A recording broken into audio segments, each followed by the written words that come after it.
경자년, 작년이 경자년이고 이렇게 올해가 신축년인데 월도 경자신축이 돼서 경자신축이 되게 좋은 달이긴 한데 되게 추운 달이거든요. 그냥 추운 게 아니라 경자신축이면 칼바람 부는 경이거든요. 그렇게 갑을병정 무기경신 임기할 때 경하고 신은 이제 이렇게 겨울이 되면 그게 칼바람이 돼요. 여름이 되면 구름이 되고 그러는데 겨울이 되면 회오리 바람, 칼바람, 눈보라 뭐 이렇게 돼서 오늘 그래서 추운가? 그래도 지구 온난화로 유난히 따뜻한 겨울을 나는 듯한 때이긴 하지만 그래도 그런 가운데 오늘은 굉장히 추운 날입니다. 이렇게 사실 우리의 날씨는 하루 중에서도 변화가 굉장히 커요. 한낮에는 햇빛이 쨍쨍하고 한밤중에는 깜깜하잖아요. 그러니까 낮과 밤이 극과 극이에요. 거기다가 이제 아침에 동이 트고요. 저녁에는 해가 지잖아요. 그러니까 우리는 늘상 그거를 겪고 살아와서 아무렇지도 않지만 사실은 지구에 이렇게 날씨가 극과 극을 달린다고 해가 떴다 졌다가 한낮이었다가 한밤이었다. 24시간 내에 겪는 게 해가 뜨고 지는 것만 해도 굉장히 편차가 크고 비가 오고 아니면 해가 쨍쨍하고 이것도 사실은 변화가 사실은 되게 크다고 할 수가 있어요. 또 우리나라는 또 사계절까지 있어가지고 그 계절마다 또 이런 변화는 세계 그 어느 나라보다도 가장 이제 변화무쌍한 이렇게 우리나라처럼 추운 겨울 영하 20도까지 떨어지고 여름에 더운 여름은 이제 영상 35도, 40도까지 올라. 그래서 그걸 다 합하면 70도 가량 편차가 있는 나라가 별로 없어요. 이렇게 세계에서도 가장 드라마틱한 그래서 다이나믹 코리아 뭐 그렇게도 얘기를 하잖아요. 이게 날씨나 상황이 막 급변하는데 우리에게도 이런 것이 영향을 미쳐요. 내 마음이 있잖아요. 내 마음이 세상을 살아가고 있잖아요. 이렇게 삶이라는 것이 몸과 마음으로 세상을 70년, 80년, 100년을 이렇게 살아가잖아요.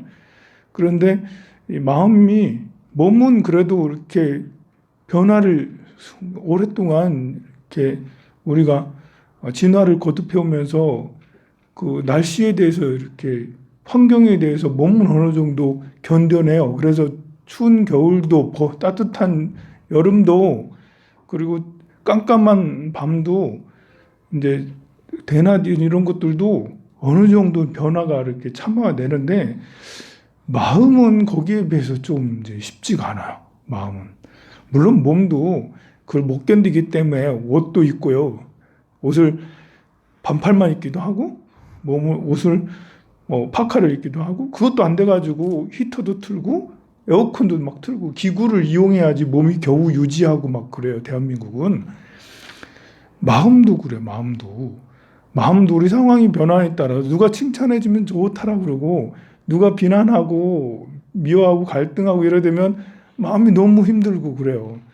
가족 간의 갈등이 있으면 너무 힘들고 또 돈이 많이 생기면 되게 좋고 돈이 없으면 또 굉장히 괴롭고 작은 거 가지고 이제 서로 구설이 쌓이면 또 그것 때문에 또 힘들고 그래서 마음도 굉장히 예민한데 그런 마음들을 어떻게 하면 우리가 평정심을 유지하고 쭉 가느냐 어떻게 하면 그것이 이제 행복을 결정짓는 요소가 되는 것 같아요. 그 마음 조절에 실패하면 계속 불행해지게 되고요. 마음 조절에 성공하면 그 행복한 나날의 연속이 될 수가 있어요. 상황은 늘 변하잖아요. 그래도 다행히 문명이 발달해서 변화되는 상황에 우리는 에어컨도 켜고 히터도 켜고 해서 이게 몸은 이제 이렇게 견뎌냈어. 근데 마음은 지금 날것으로 노출되어 있지 않나 우리가 지금? 마음이 추우면 히터가 필요하고 마음이 더우면 그럼 에어컨이 필요하고 이래야 되는데 우리는 히터를 틀거나 에어컨을 켜는 법을 잘 몰라요. 아니 그 물질 세계는 알지. 물질 세계는 다 여러분들도 텔레비도 켤 줄 알고 에어컨도 히터도 다 켤 줄 아는데 마음에 대해서는 그냥 맨몸으로 날것으로 당해 그냥. 너무 힘들어 이렇게. 사실 이렇게 몸이 그렇게 하는 것처럼 마음도 그 유연하게 잘 대처를 해야 되잖아요. 아니 그 몸이 유연하게 대처를 안 하면 더운 여름에도 따뜻한 거 입고 있으면 파카 입고 있으면 사실 몸이 힘든 거잖아요. 추운 겨울에 반팔 입고 있으면 너무 힘들잖아요. 그게 어리석은 사람들이 그러잖아. 어리석으면 몸도 잘 모르고 그런 것처럼 마음이 막 그래.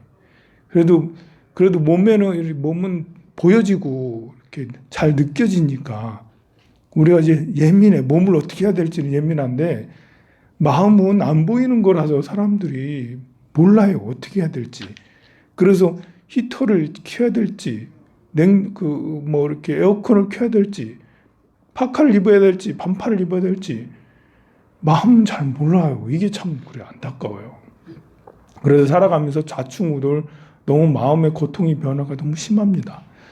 그렇게 해서 돌아가시고 나서도 사실 우리가 이제 이렇게 염라대왕을 만나고 진광대왕, 초광대왕, 송제대왕, 오간대왕 이렇게 계속 일주일마다 이렇게 대왕들을 만나거든요.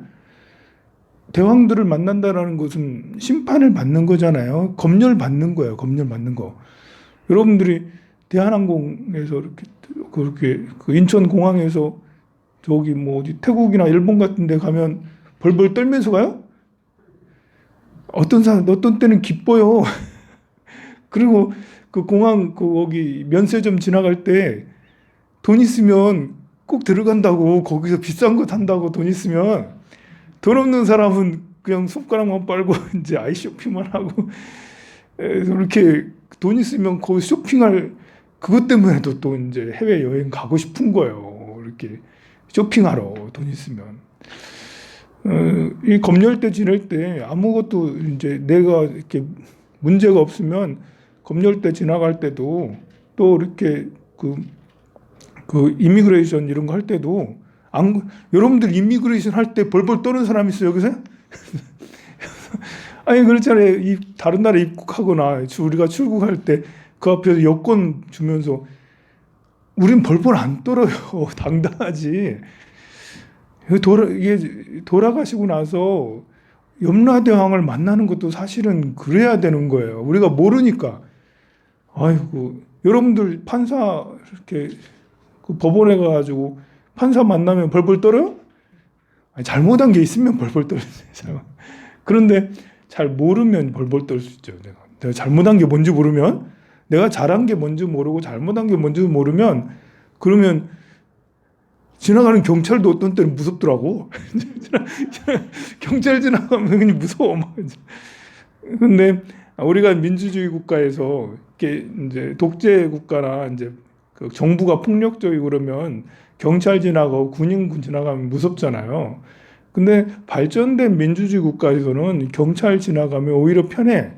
특히 이제 무법지대에 굉장히 험한 밤중에 같은데 경찰 지나가면 굉장히 편하고, 군인도 지나가면 여러분들 그렇게 무섭거나 그러지 않잖아요. 우리 대한민국에서는. 그런 거예요. 돌아가시고 이렇게 염라대왕을 만나고 누굴 만나더라도 잘 모르면 무서워. 내가 뭐 잘못 어마무시한 권력자가 이제 앞에 나타나가지고 너는 지옥, 너는 천국 이러고 하고 있으니까 그 앞에서 내 죄를 낱낱이 이제 이 생각을 하니까 이제 굉장히 벌벌벌 떨게 되는데, 몰라서도 벌벌 떨고 죄 지은 게 있으면 진짜 벌벌 떨고 미혹해서도 정말 벌벌 떨어요.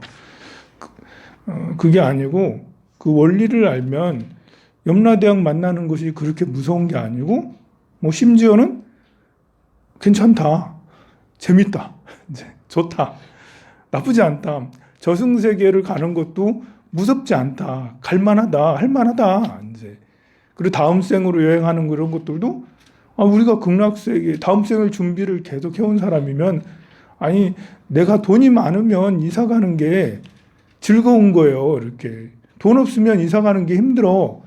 집을 줄여야 되고, 이사비를 많이 내야 되고, 이사 할 때도 사람 쓰지 않고 내가 다 정리를 해야 되고, 이렇게. 근데 이제 돈 많으면 사람 다 써서 더 좋은 집에, 뭐 그렇게 이사 가면 편하고 좋죠. 오히려 이사 가는 게, 좋은 데로 가니까 더 기뻐요. 우리가 이제 다음 생을 준비하면 죽는 것이 무섭지 않고, 염라대왕을 만나는 것도 무섭지 않고, 다음 생도 무섭지 않아요. 편안하죠, 편안해.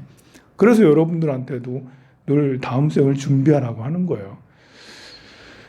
그 마음이 그래요. 마음이 우리가 마음에 대해서 너무 외면하고 살면 마음이 외로워도 외로운 게 뭔지 모르고 괴로워도 왜 괴로운지 잘 모르고 마음이 시커멓게 이렇게 돼 있어가지고 마음을 외면하고 살면 마음이 늘 불안하고 괴롭고 힘들 수밖에 없어요.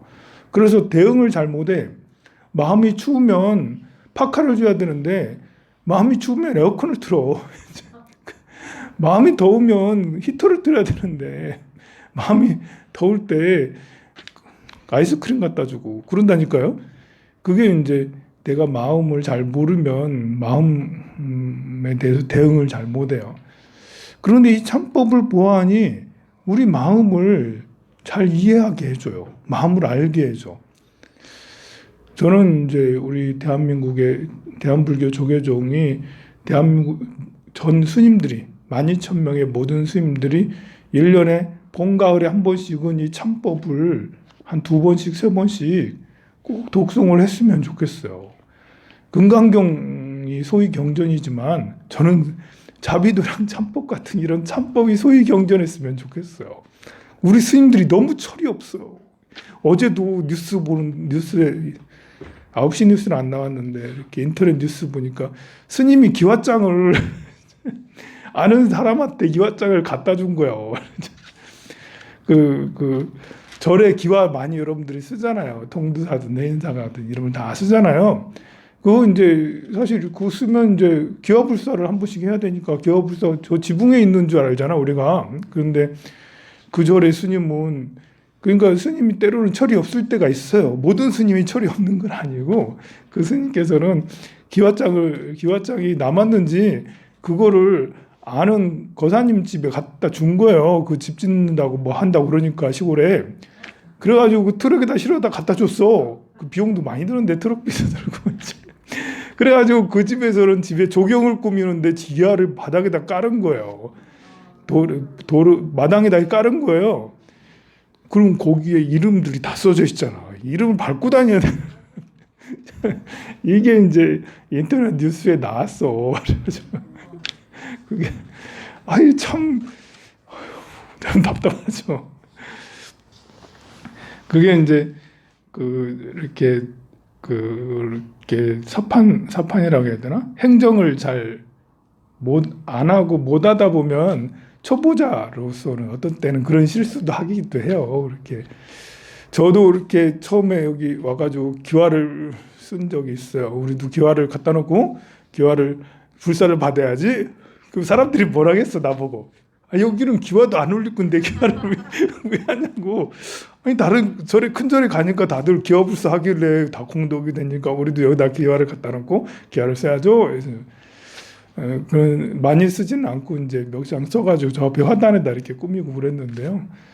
그러니까 잘 모르면 행정을 잘 모르면 그렇게 나처럼 이런 실수도 할 수 있다고. 이제 그런 것처럼 스님들도 이제 행정을 잘 모르면 실수할 수 있는데 이렇게 실수의 정도가 심한 것도 있어요. 그게 자비심이 없으니까 그런 거잖아. 자비심이 없으니까. 또 불심이 없으니까 불자님들이 이렇게 기왓장 하나하나 쓴 거는 자기 마음을 다해서 소원을 쓴 거잖아요. 그걸 이렇게 밟고 다니게 하고 이제 아무렇게나 신도집에 갖다 주고 이러면은 그거는 이제 그 스님이 지금은 이제 좀 철이 들었겠지. 이제 좀 그래 성장해서 그때는 철이 없어. 근데 그게 이렇게 참법을 안 해서 그런 거구나 이런 생각이 들어요. 우리 스님들이 절에 다니다 보면 이제 알게 모르게 철없는 스님들이 굉장히 많아요. 저도 그렇고 이제 많이 철이 없습니다만 자비도랑 참법은 전체적으로 이렇게 사람의 마음을 일깨워주고 이게 교양을 이제 많이 뭐라고 해야 되나? 인문학의 어떤 최정수가 담겨 있다고 해야 하나? 심리학에 이런 것들이 잘 담겨 있어요. 그래서 잘 모르고 어리석은 사람들에게 이렇게 살아야 하는구나라는 이제 어떤 지표를 이제 알려주고 그렇습니다. 그 불교적 정서가 이 안에 들어 있어요. 불교적 정서라는 거는 마음을 잘 다스리고 마음을 잘 운용을 할 수 있는 힘을 갖게 하는 게 불교적 정서거든요. 그래서 어제도 제가 그렇게 참법의 키워드를 설명했잖아요. 참법의 제일 중요한 키워드 귀삼보, 삼보에 귀하는 게 제일 먼저예요. 삼보에 귀하는 건 처음부터 끝까지 다 들어있어요. 저 구구절절하게 삼보에 들어있는 삼보에 귀하는 것이 자비참법의 처음부터 끝까지. 그러니까 계속 절하면서 지신기명례 부처님명호, 지신기명례 부처님명호 거기에 대한 귀삼보에 대한 설명도 다 들어있고 그리고 절하고 그렇게 하는 거 부처님 명호하는 거 다 들어있죠. 그 다음에 참법에서 중요하게 생각하는 것은 발보리심이라고요. 발보리심. 귀삼보와 함께 중요하게 여기는 게 처음부터 끝까지 다 이제 일맥상통하게 보리심 깨달음을 향한 마음을 계속 일으켜줘요. 우리가 이제 지혜를 갈구하고자 하는 마음이 없으면 세상을 막 살게 돼요. 사람이 어떻게 하면 지혜로울까를 고민하게 되면 그러면 이제 내가 이렇게 살아야 되는구나 저렇게 살아야 답이 나오잖아요. 그리고 참법에서는 이렇게 발언과 회향이 계속 있습니다. 특히 뒷부분은 발언과 회향 어마무시하게 절을 해가면서 지옥의 중생들을 위해서 천인들의 중생들을 위해서 많은 중생들을 위해서 끝없이 절을 하고 그러는데 그게 다 발언과 회향이잖아요. 원력을 세우고 그것을 회향하는 게 참법의 중요한 키워드 중에 하나예요. 그리고 또 다른 키워드라면 참회죠. 참회. 참법이니까.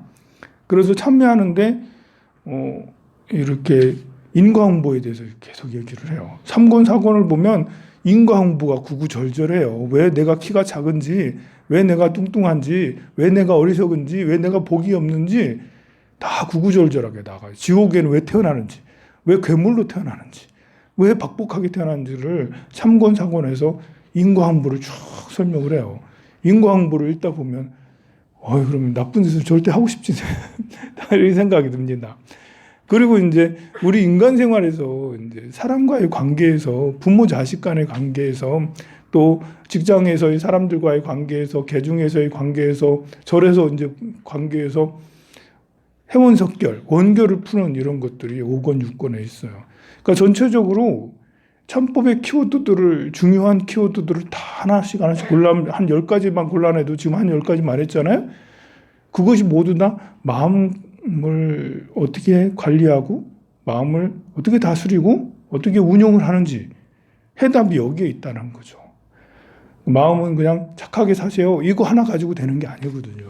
10가지의 그런 키워드뿐만 아니라 그 위에 더 많은 것들을 해야 되는데 일단 기본적으로 10가지 키워드라도 잡고 참법을 하면 그럼 이제 마음이 자비롭고 지혜롭고 그리고 함께 원만하게 다 함께 깨달음을 향해 나아갈 수가 있게 됩니다. 그래서 저는 우리 대한불교 조계종이 참 이렇게 좋은 교재가 있는데 이게 또 한문도 많아가지고 계속 하다 보면 사람이 교양이 되게 높아져요. 그래서 우리 스님들이 무식한 스님들이 미안합니다. 무식한 스님들이 의외로 많아요. 근데 참법을 계속 하다 보면 최소한 어느 정도 이렇게 그 교양과 지혜는 생기게 되잖아요. 저는 사실은 스님들 조계종 스님들뿐만 아니라 중고등학교 교과서가 돼야 된다.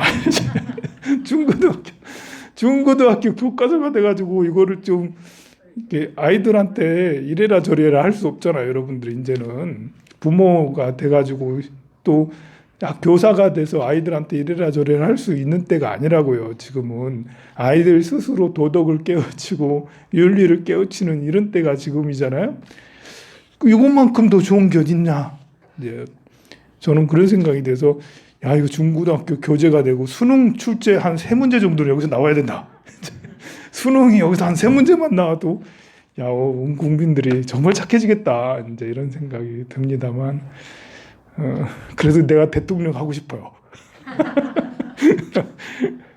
그런 이유로.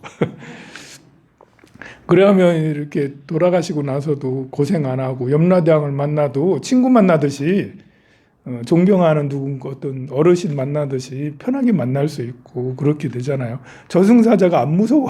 본래 저승사자가 무서운 게 아니에요. 염라대왕도 무서운 게 아니고 생을 다할 때마다 항상 만나는 게 저승사자인데 같이 함께 동무해서 나를 인도해줘서 저승세계로 데리고 가는데 저승사자 하니까 섬뜩하고 무섭죠. 안 그렇습니다. 이제 우리는 이런 가르침들을 잘 이해한다면 여러분들도 인식을 생각을 바꿔가지고 항상 편하게 기쁨으로 살아갈 수 있어요.